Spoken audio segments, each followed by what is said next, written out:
जा चुका है और ये हमेशा तैयार रहता है जाने के लिए और आने के लिए, क्योंकि ये प्रोफेशनल प्राइवेट और पहला एक सैलानियों को ले जाने वाला खुला। तो ये तो हो गई एलन मस्क के इस ड्रैगन स्पेसएक्स की कहानी, जिसने स्पेस तक अपनी पहुंच बना ली। अब आइए बोइंग की तरफ। बोइंग के साथ नासा ने एक कॉन्ट्रैक्ट डील साइन किया, और जैसा मैंने बताया कि अब नासा को लगता था बहुत खर्चीला मिशन है स्पेस शटल और ये वो, तो प्राइवेट कंपनियों को हम थोड़ा बढ़ाते हैं आगे और उनसे कहते हैं आप आओ, आप इसमें काम करो। तो अब बोइंग को बड़ा तजुर्बा था एविएशन का, बड़े बड़े बोइंग बना रखे हैं उन्होंने, अभी 800 सीरीज भी है। तो बोइंग दुनिया की जाने मानी कंपनी है एविएशन इंडस्ट्री में, दो ही में तो कंपटीशन है, एक बोइंग में है दूसरी एयरबस है। तो बोइंग को भी लगा कि चलो, क्योंकि इधर एलन मस्क शुरू कर चुके थे अपना काम और ये कहीं ना कहीं इसका कुछ पार्ट तो एविएशन से ही जुड़ता है, तो बोइंग नासा के साथ मिलकर इस पर काम करती है और नासा इसको अच्छे खासे पैसे देती है। इधर एलन मस्क की कंपनी भी थी कि चलो नासा के साथ करें, बट एलन मस्क के बहुत सारी चीज़ें थी, उनका अपना अड़ियल रवैया और भी चीज़ें, तो नासा ने ज़्यादा ट्रस्ट किया बोइंग पर एलन मस्क के मुकाबले। अब बोइंग को भी काफ़ी पैसे मिले। अब बोइंग के लिए कि कैप्सूल बनाओ जिसमें बैठ कर जाएगा और फिर रॉकेट से लॉन्च किया जाएगा, स्पेस शटल तक भेजा जाएगा स्पेस शटल को। बोइंग ने 2012 से इस पे काम पे लग गया जब डील हुई नासा से, अच्छा खासा पैसा मिला। बोइंग एक कंपनी है भैया, वो बिजनेस करते हैं, तो उन्हें ये पता था कि मुनाफे में ही करेंगे, घाटे में तो करेंगे नहीं। अब पैसा एक मुश्त मिलना नहीं था, पहले आप काम करके दिखाओ, धीरे धीरे काम होता, फिर नासा के एक्सपर्ट्स उस पर हरी झंडी दिखाते, फिर वो बात आगे बढ़ती, लेकिन धीरे धीरे चलता रहा। अब आखिरकार बोइंग नासा के साथ मिलकर पहली बार एक स्पेस शटल को इंटरनेशनल स्पेस स्टेशन पर भेजने की तैयारी मुकम्मल कर चुका। अब ये बोइंग की हिस्ट्री और बोइंग के बिजनेस, बोइंग के उस नाम, उसके रसूख, उसकी इज्जत, सब कुछ इसके साथ जुड़ी हुई थी। क्यों? क्योंकि नासा से बाहर निकलकर किसी प्राइवेट फर्म, प्राइवेट कंपनी को एक कॉन्ट्रैक्ट दिया गया और उसने बनाया और अब उसकी उड़ान होनी है। तो असल में ये जो 5 जून को सुनीता विलियम्स और उनके साथ उनका एक एस्ट्रोनॉट साथी इंटरनेशनल स्पेस स्टेशन पर गया, जो रिपोर्ट है स्पेस एजेंसी की वो ये है कि वहाँ ऐसा कोई बहुत 30 मार खां रिसर्च नहीं करना था, बल्कि इन दोनों को इसलिए भेजा गया, एक तो दोनों बहुत ज़्यादा कहते हैं कि इनको तजुर्बा था स्पेस में रहने का, जाने का।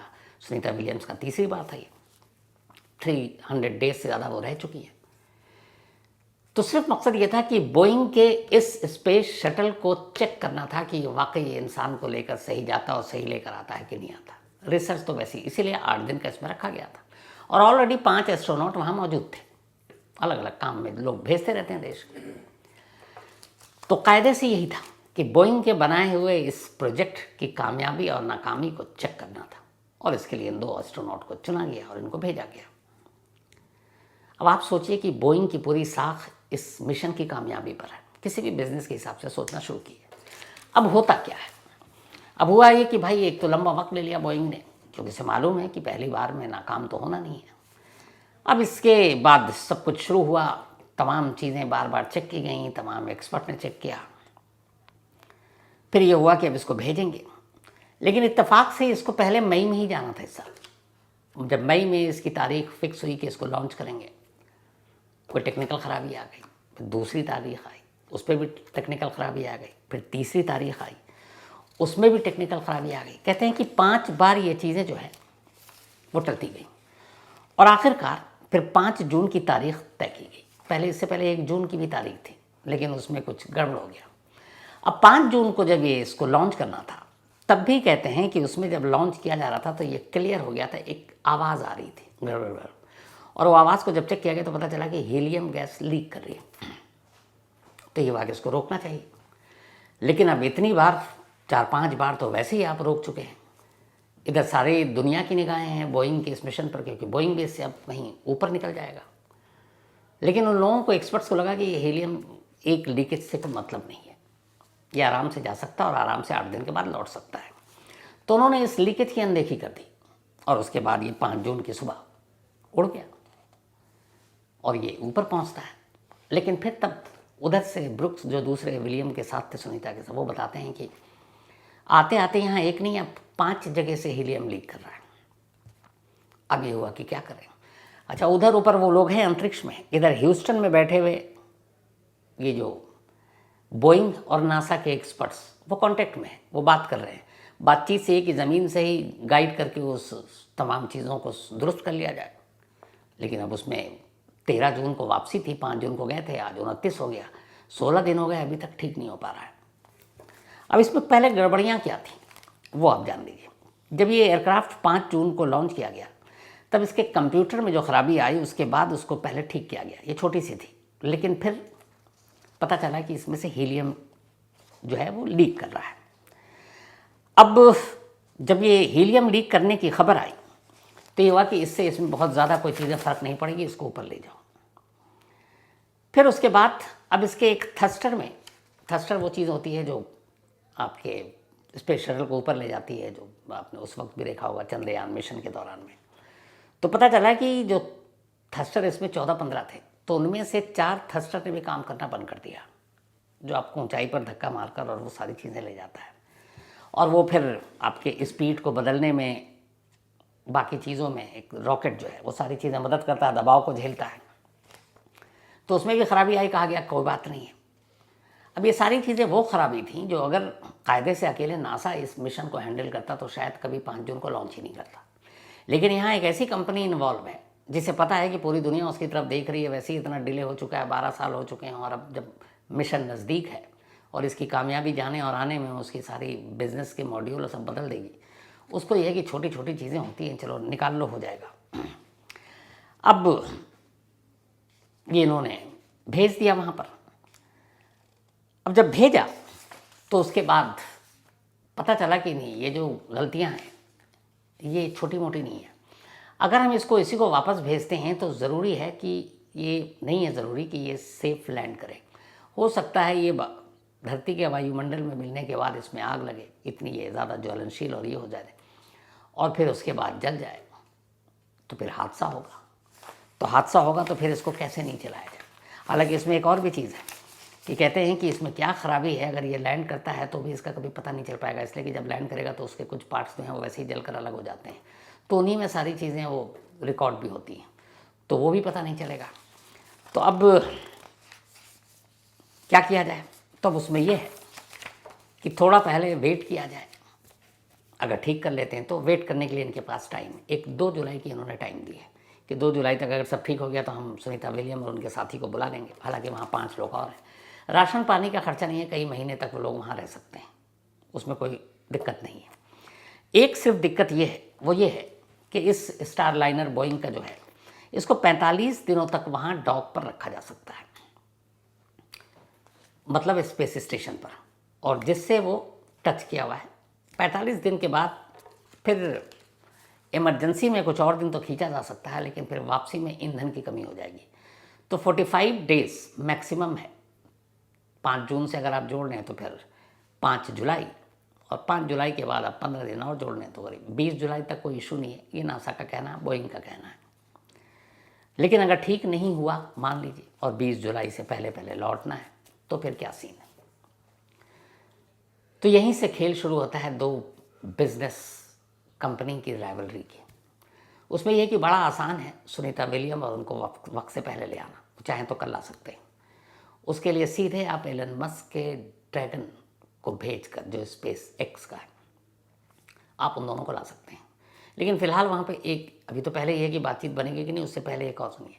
वो जो डॉकपोर्ट है जहाँ पर स्पेस स्टेशन पर जाकर ये स्पेस शटल चिपकता है, जैसे कल मैंने बताया था रेलवे के 2 डब्बों के बीच में चुंबक की तरह, तो उसमें 5 या 7 ऐसे स्पेस शटल हैं जो एक साथ रह सकते हैं।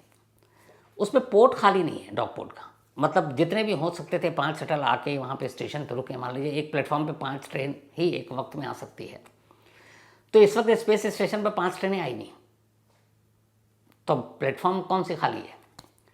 तो अब अगर यहाँ से एलन मस्क के इस स्पेस शटल को भेजते भी हैं ड्रैगन को, तो वो किस प्लेटफॉर्म पे रुकेगा, क्योंकि तो सब बिजी हैं।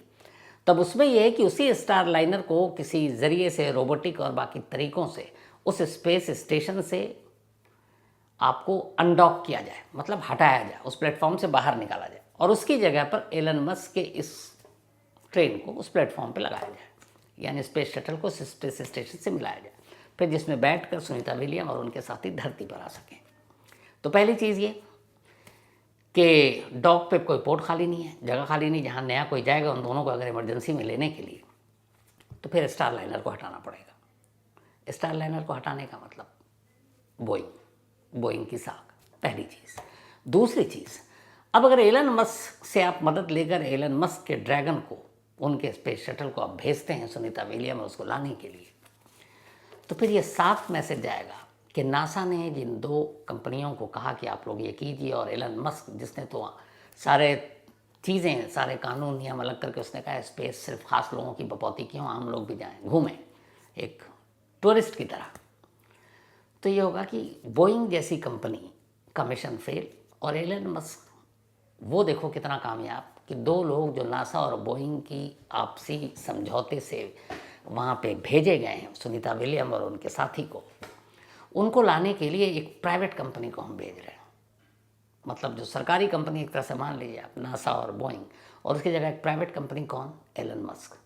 तो उसका ड्रैगन जाएगा लेने के लिए स्पेस स्टेशन पर इन दोनों को।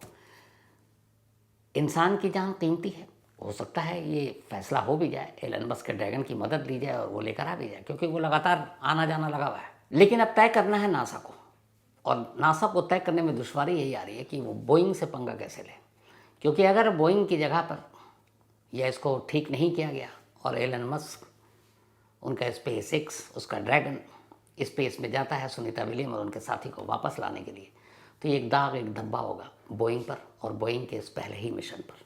तो यहाँ पर बिजनेस राइवलरी आ गई है, क्योंकि पूरी साख मिट जाएगी और उधर एलन मस्क वहाँ पहुँच जाएंगे। तो अब देखना ये है कि इन 2 बिजनेस टाइकून के बीच की लड़ाई, और उधर स्पेस में फंसी सुनीता विलियम और उनके साथी, हालांकि फंसी शब्द गलत है क्योंकि दोनों सेफ हैं और उनको आसानी से लाया जा सकता है, लेकिन उस लाने का फैसला कब होता है और लाने का ज़रिया क्या बनता है, ये बड़ी इंटरेस्टिंग चीज़ होगी देखने के लिए आने वाले वक्त में। तो ये थी आज की कहानी, लेकिन कहानी ख़त्म करूँ उससे पहले वही अपना सिलसिला। आज मेघा उर्फ गप्पू, इनका बर्थडे है, तो अभी birthday Megha, and all the best NEET के एग्ज़ाम के लिए। हालांकि नीट को लेकर तो आजकल हालात ही कुछ और हैं। और इसके अलावा आर्यन अहीर, इनका भी आज बर्थडे है, तो हैप्पी बर्थडे आर्यन। और ये भेजा है धर्नत अहीर ने, उनके बेटे हैं आर्यन। साथ ही हुदा पटेल का भी एक जन्मदिन, बल्कि इनका कल है, तो एडवांस में हैप्पी बर्थडे, क्योंकि कल कहानी होती नहीं है, तो हैप्पी बर्थडे हुदा एडवांस में। और ये भेजा है तलहा पटेल ने कनाडा से। साथ ही कादर खलक साहब, हैप्पी मैरिज एनिवर्सरी आपको भी और आपकी वाइफ को भी, and thank you so much आपके प्यार मोहब्बत के लिए। कादर खलक साहब ये गुजरात के रहने वाले हैं, लेकिन अब करीब पिछले 20-25 सालों से अमेरिका में हैं, लॉस एंजलिस में हैं। और मैं इसलिए इनका जिक्र कर रहा हूँ कि मैं LA में, लॉस एंजलिस में जहाँ ठहरा हुआ था, और ये जहाँ रहते हैं वहाँ से करीब 2 घंटे का मतलब कि ड्राइव थी, और ये 2 घंटा ड्राइव करके सिर्फ मिलने के लिए आया। और उससे पहले इन्होंने लगातार 3-4 दिन तक कहा, मुझे ये भी था कि इतनी दूरी से आप क्यों आएंगे, लेकिन माने नहीं, और 2 घंटे ड्राइव करने के बाद ये मिलने के लिए आए। इनकी मोहब्बत देखकर मैं क्या बोलूँ, यही चीज़ें जो हैं वो ताकत देती हैं। तो थैंक यू सो मच आपके इस प्यार के लिए कादर खलक भाई, और जब भी आप इंडिया आएंगे आपसे ज़रूर मुलाकात होगी। और आज आप दोनों को बहुत बहुत मुबारक आपकी इस शादी की सालगिरह की। आप दोनों हमेशा ऐसे ही रहे, तो थैंक यू सो मच। इसके अलावा आज सुमित कुमार पांडे, इन्होंने कहानी की फरमाइश की है। अकील अहमद सलमानी, इन्होंने भी कहानी की फरमाइश की है। साथ ही Faisal Chaudhary, thank you so much. Rahul Dev Kalikar, thank you so much. Sunil Charan, thank you so much आपका भी। Salman Praptani, thank you so much आपका भी। Chandan Kumar, thank you so much. इसके अलावा चिराग लथिया, इन्होंने कहानी की फरमाइश की है। तो कहानी में आज इतने ही। अब आपसे मुलाकात होगी मंडे को किसी नई कहानी के साथ। तब तक अपना और अपनों का ख्याल रखिएगा। Thank you very much.